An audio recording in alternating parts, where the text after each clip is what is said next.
Welcome to my video on linear dependence, basis and dimension. These are the three terms related to vector spaces. So in nutshell, it is the part of my series on lectures on vector spaces. In last lecture, I discussed about the linear combination and span related to vector spaces. In this video, we are going to take these three terms: linear dependence of vectors, basis and dimension of a vector space. So this is the scope of today's lecture, that is linear combination. We will revisit, refresh what the linear combination is and how can we utilize it to define the next topic, linear dependence of vectors. And based upon the second topic of linear dependence, we will define the basis, and lastly we shall conclude the lecture by having some definition and theorems related to dimension of a vector space. Now, what is linear combination? Let us refresh it.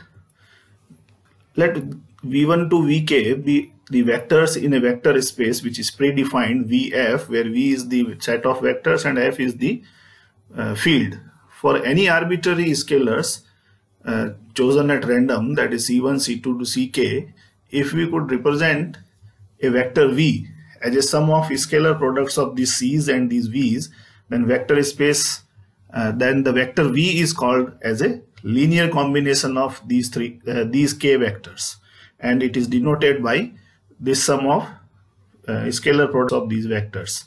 And this is the condensed form of this linear combination. We call it summation format. Now it is very important that we define the span of a vector based upon the linear combination. As a collection of linear combination of vectors can be a span for the vector space, but the span may contain the vectors more than the minimum requirement. Say for example, a two-dimensional vector space can be generated with the help of these two vectors 1, 0 and 0, 1. Every vector in R2 can be represented as a linear combination of these two vectors. At the same time, we can also represent a vector in two dimensions as a linear combination of these three vectors. But you can observe here that this set contains only two elements and this set contains three elements. So the third element is not going to add new to the span of these two vectors, because this 1 and 2 can also be written as a linear combination of these two.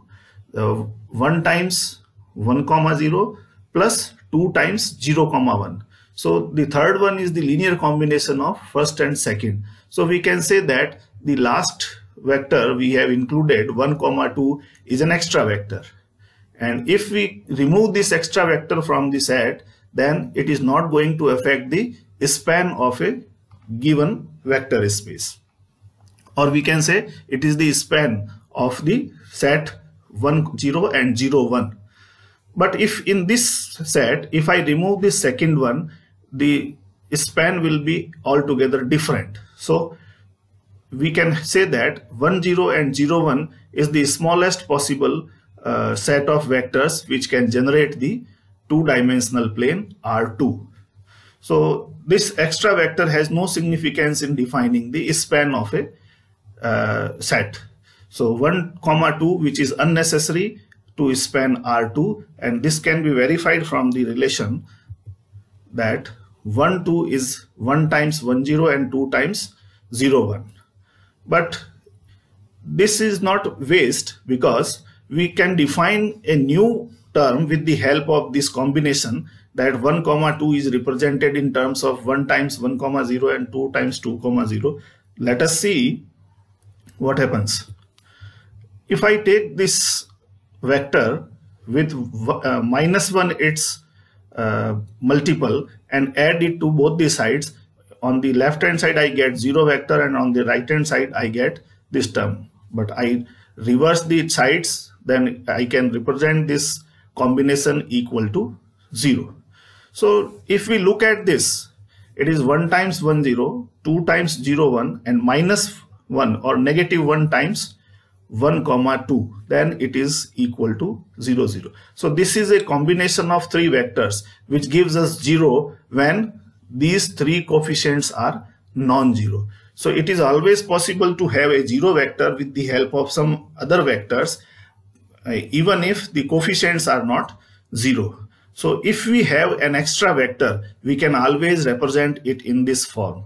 So this is not useless, it is helpful in defining the new term we call the linear dependence of vectors. So if the vectors v1, v2, vk constitute a set of at least two vectors in a vector space, and if one of the vectors in the set is linear combination of the others, then the vector is extra and that can be deleted from the set and without losing the span.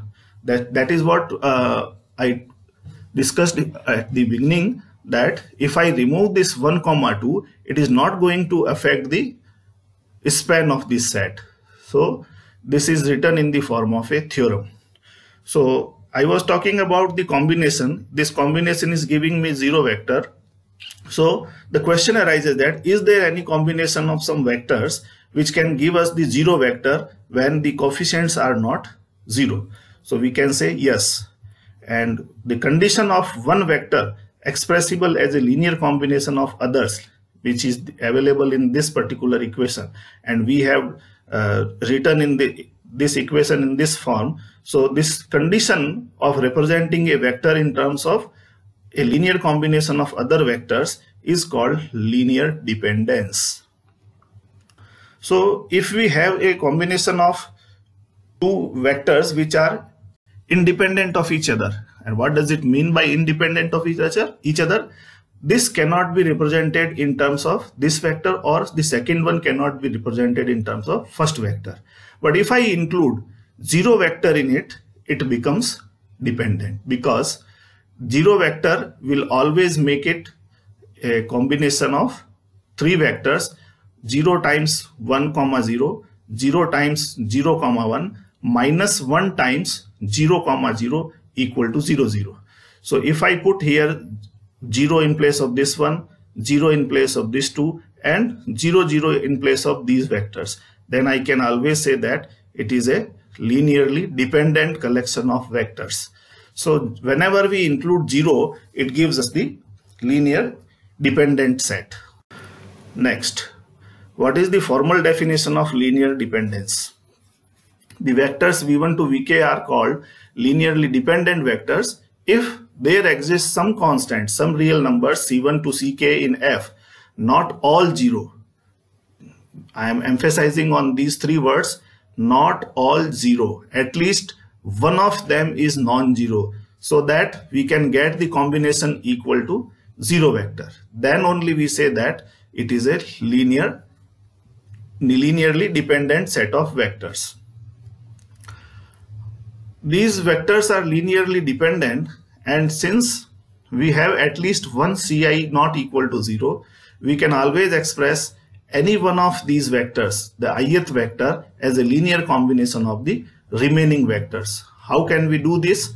If I take vi vector from this combination, then I write the one vector prior to this and one vector after that. So I minus 1 and I plus 1 are the vectors, and the vector lying in between these two is taken to the right hand side, minus ci vi. So I can always divide this ci is not equal to 0. I divide this minus ci to all the terms to express this vi as a linear combination of all these two. So this vector can be 0 vector also. So if I represent a 0 vector as a linear combination of these vectors, I can always say that 0 is responsible for making a set of vectors dependent, linearly dependent vectors. Next I come to definition of linear independence. So this is the definition of linearly dependent vectors, which I have already discussed in the last slide. But if the set of vectors is linearly independent, if the only linear combination producing 0 vector is the trivial one, that is C1, C2, Cn are all equal to 0. There is no combination of these vectors which can give me 0 vector where the multiplying coefficients are non-zero. So this is possible if only these coefficients are 0. We call the vectors to be linearly independent. I am taking the example of unit vectors in R3. First unit vector is 1 0 0, second one is 0 1 0, and third one is 0 0 1. We cannot represent any one of them in terms of the remaining vectors. So these three vectors, the unit vectors in R3, are always linearly independent. And not only in R3, be it R4, R5 or Rn, all the unit vectors taken together are always linearly independent. But if I include 0 vector in that, it will become the linearly dependent sets. So let us see the power of 0. What is the existence of 0, which is very, very powerful?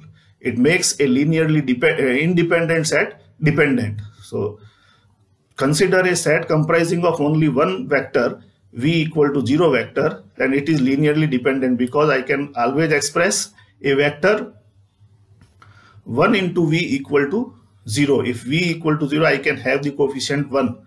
So 1 is non-zero and I am getting 0. So it is linearly dependent. But if v is not a 0 vector, then only a scalar c such that cv equal to 0 is c equal to 0. These two statements are self-explanatory and very important statements, because earlier it was v equal to 0, then we can multiply it by 1 to represent as a linear combination of only one vector. But if it is not 0, then in the product, scalar product, this cv equal to 0, the possibility due to the properties of vector spaces, only c can be 0. So hence v is linearly independent. So taking 0, it becomes dependent. But if we don't take it equal to 0 vector, it is linearly independent. So 0 vector and its linear dependence is discussed. So there is a theorem stating a set consisting of a single vector v is linearly dependent if and only if v is 0. The two statements I discussed in the last slide are stated in the form of a theorem. Therefore, any set consisting of a single non-zero vector is linearly independent.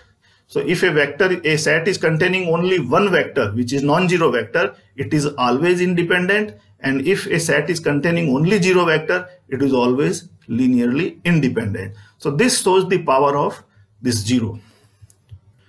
In fact, 0 in any set of vectors will yield the linear dependency that I have already discussed in the previous slide also. So I can put 0 v1, 0 v2, 0 vn equal to 0, and if I include this 0 in it, it becomes linearly dependent because this 0 will have 1 dot 0.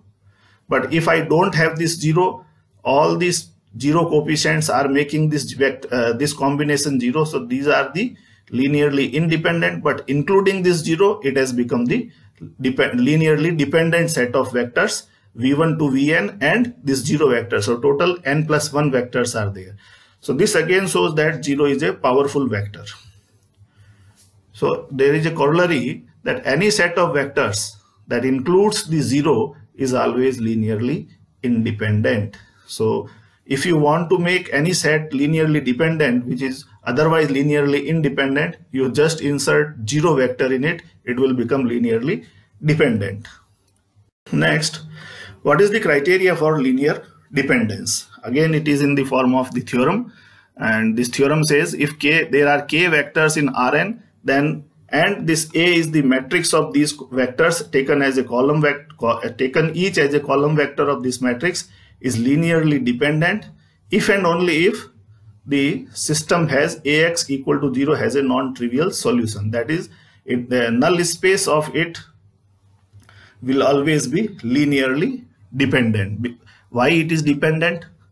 Because 0 0 0 is always a solution to this system of equations Ax equal to 0, and that is, since 0 is there, it will always be linearly independent.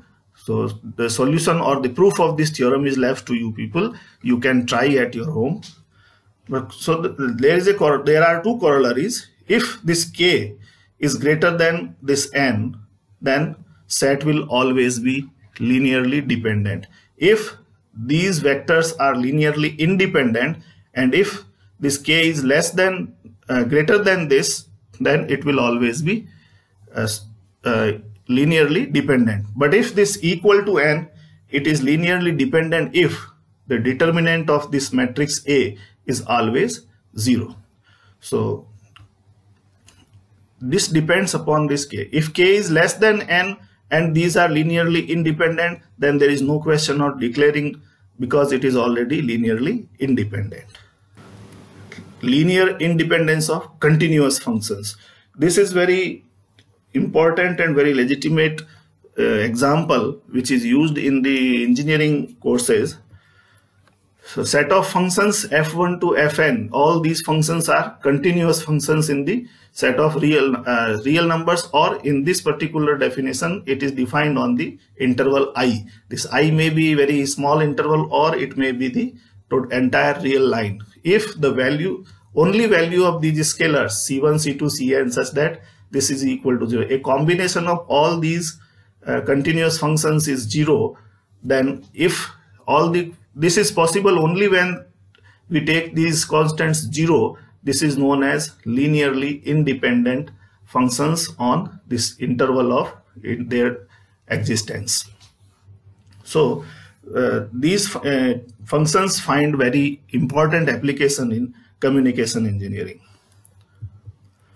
This is the second definition. If I have n functions which are n minus 1 times differentiable, then the Wronskian is the determinant. This is not the square bracket. This is the determinant of these derivatives f1 dash x, f2 dash x up to f1 n minus 1 dash. That is, a function is differentiated for n minus 1 times. So it constitutes a vector containing n components, n minus 1, and this is 0th, that is original function. So original function plus n minus 1 derivatives, it constitutes a vector containing n components. So same is the case with all the components. So where this c n minus 1, I denotes the n minus 1 times differentiable continuous function, which I have already mentioned in the beginning. So let us have the linear independence of function in the form of a theorem. If these are the functions which are n minus 1 times differentiable on the interval I, then if this Wronskian is non-zero at some point in I, then f1, f2, fn is linearly independent on I. So these are the comments. In order for this to be linearly independent on I, it is enough for this to be non-zero at a single point. If it is 0 at more than 1 point, it is okay, but at least at a single point it should be non-zero. But if it is 0, then we call it linearly dependent. So these are the important derivations of some theorems we have, theorems and rules and definitions we have discussed earlier. So this will be the important part for communication engineering. Next comes the basis of a vector space. So actually, what is basis? Basis is a set of independent vectors, linearly independent vectors. So these are the vectors v1, v2, vk in a vector space V. This set will be called a basis for V if the vectors are linearly independent, and number 2, all the k vectors span the set V. So these are the two important conditions which are satisfied, which needs to be satisfied by the set v1 to vk. So on the other hand, if we say that a set of vectors v1 to vk will be called a basis subject to these two conditions. Let us take the examples. What are these examples? Number 1, standard basis, standard means we can say that this is the very natural basis for the R cube. All the vectors lying in R cube, x, y, z or ABC or UVW, all those vectors can be represented as a linear combination of these three unit vectors 1, 0, 0, 0, 1, 0 and 0, 0, 1. So if I want to represent x, y, z as a sum of linear combination of these three, I can write x times this vector plus y times this vector plus z times this vector. So it will give me the arbitrary vector lying in R3. So this is the standard basis. There may be another set of three vectors which can generate the vector space R3, but this is the simple and standard one. Second, E1, E2, E3 up to En.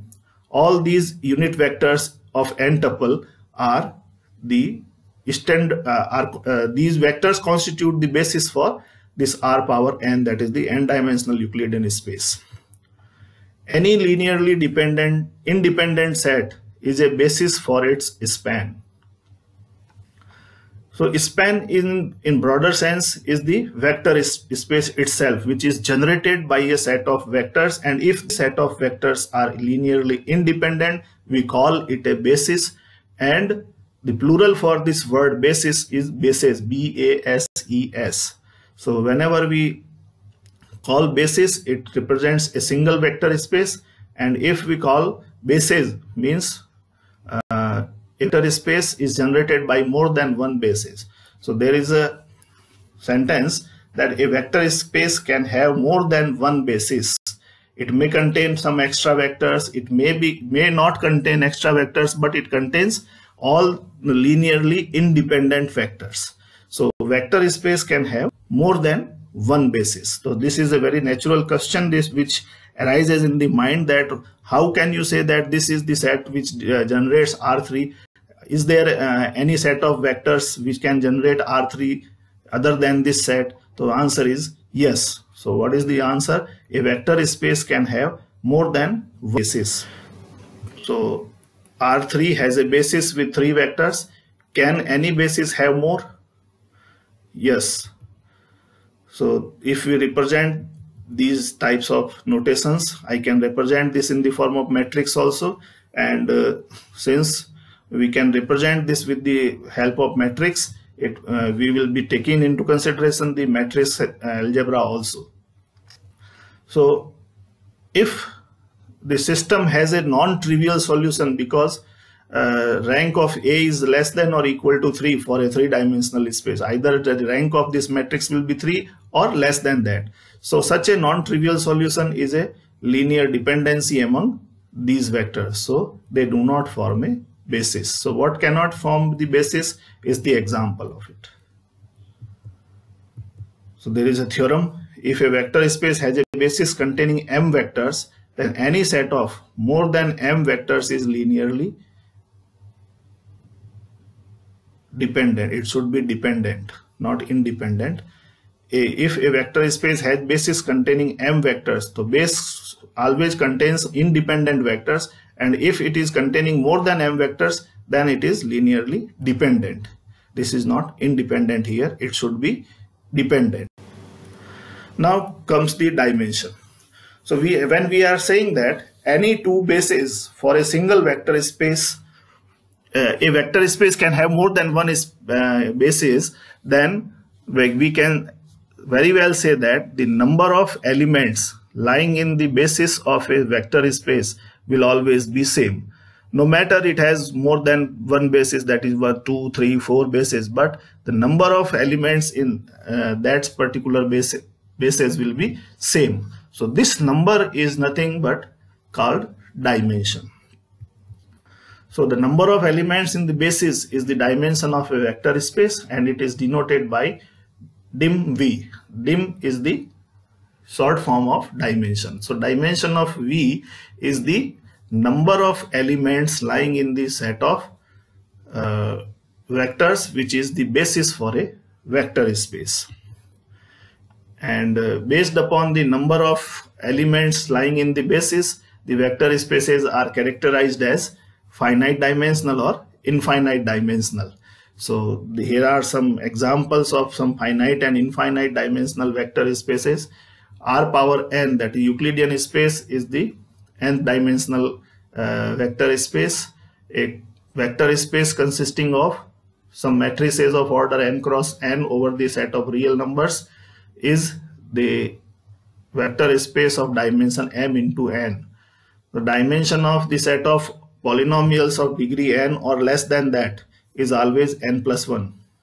Now here it is a matter of importance that why the set of all polynomials of degree n or less than this is the having the dimension n plus 1, because say for example a two-dimensional second degree polynomial. Think of second degree polynomial. What does it contain? It contains three terms: second degree term, first degree term, and a constant which is called the 0 degree term. So although it is the second degree polynomial, but it may contain three number of terms. So the dimension of this Pn will always be n plus 1, because 1, x and x square, these are the three members in a set which generate the set Pn. So in all we require three different elements for generating a set of or vector space of polynomials of second degree. So this is very clear, I think. And these are the vector spaces. Say for example P is the collection of all polynomials of all possible degrees. Then it has no number, so we can say that the dimension of this set of polynomials of all degrees is always infinite. This is the set of k times differentiable continuous functions over the interval I. There are in n number more than n number of functions which are continuous and differentiable for k times, and not only n numbers, this n goes to infinity, and that is why the dimension of this I is always infinity, and dimension of this set vector space containing only 0 vector is always 0. So nobody can generate 0 except itself, but its dimension is 0. So these are the theorems. Dimension of V equal to n, then any set of n linearly independent vector in V is a basis. So having a vector space, its dimension equal to n, any set of n in linearly independent vectors will always be a basis for it. Similarly, if dimension of V is n, then any set of n vectors that spans V is a basis. So these are the two theorems. The statement are opposite in direction. But if we have a set S that which spans the vector space S, then its dimension will always be less than V, and it will be equal to V if and only if it is S equal to V. These are some theorems or the results which are related to dimensions of combination of subspaces W1 and W2. So in next series of next lectures, we will be considering more on some bases and dimensions. Thank you very much.